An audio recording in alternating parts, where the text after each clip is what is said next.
देखिए, राजस्थान के अंदर एसआईआर लागू करने में हमें कोई एतराज़ नहीं है। लागू करते, लेकिन पहले पंचायती राज और नगर निकाय के चुनाव तो कराते। आप सिर्फ इन चुनावों के अंदर देरी करने के लिए इसको लागू किया है। जब देश के 12 राज्यों के अंदर अभी ये लागू किया है फर्स्ट फेज में, तो राजस्थान को सेकंड फेज में ले लेते। अभी तो चुनाव है नहीं यहाँ पे। 3 साल तक जब विधानसभा और लोकसभा के चुनाव होंगे, उनमें 3 साल का भी समय है। तो 6 महीने में, साल में जब भी एसआईआर का सेकंड चरण आता उसमें कर लेते। लेकिन सिर्फ और सिर्फ चुनाव टालने के लिए मुख्यमंत्री जी स्पेशल गए हैं दिल्ली, प्रधानमंत्री जी से मिल के आए और इसको एसआईआर में शामिल कराया है कि चुनाव नहीं कराने पड़े। ये कमजोरी है इनकी। संविधान पे सीधा सीधा हमला है कि 5 साल के अंदर चुनाव होने चाहिए, वो ये चुनाव नहीं करा पा रहे हैं। देखिए, हमें तो बुलाया नहीं अभी तक, तो कोई मेरी जानकारी में है नहीं और आपत्ति हमें है ही नहीं। हम तो ये कह रहे हैं कि भाई, जब पंचायती राज और नगर निकाय के चुनाव होने हैं, मंत्री जी कह रहे थे कि दिसंबर में चुनाव होंगे अगले महीने के अंदर, तो वो फिर कब होंगे? ये तो एसआईआर लागू हो जाएगा तो फिर वो गई 6 महीने की।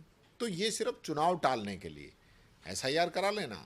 अभी तो सेकंड फेज चलेगा। देश के एक राज्य में पहले हुए, अब ये दूसरे 12 अब हुए, बाकी तो अभी तो आधा देश रुका हुआ है, तो उसमें करा लेते राजस्थान का।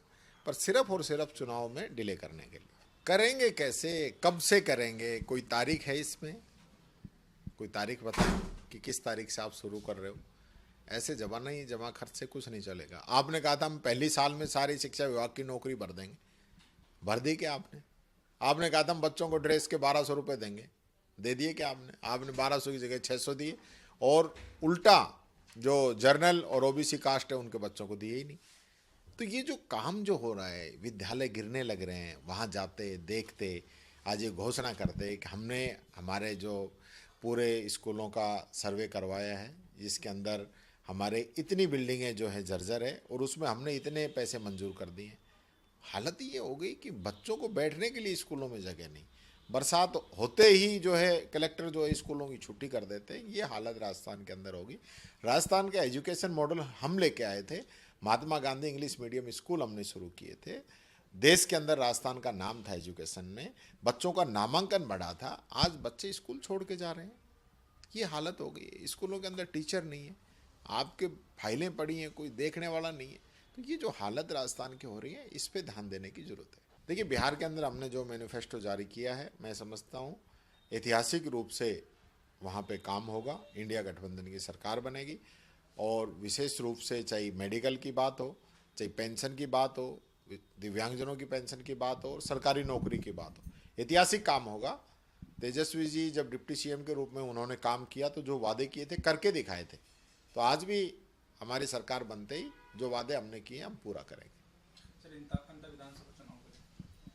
अंत विधानसभा चुनाव में कांग्रेस अच्छे स्थिति के अंदर है और अच्छे बहुमत से चुनाव जीतेगी, ये बात मैं कहना चाहूँगा।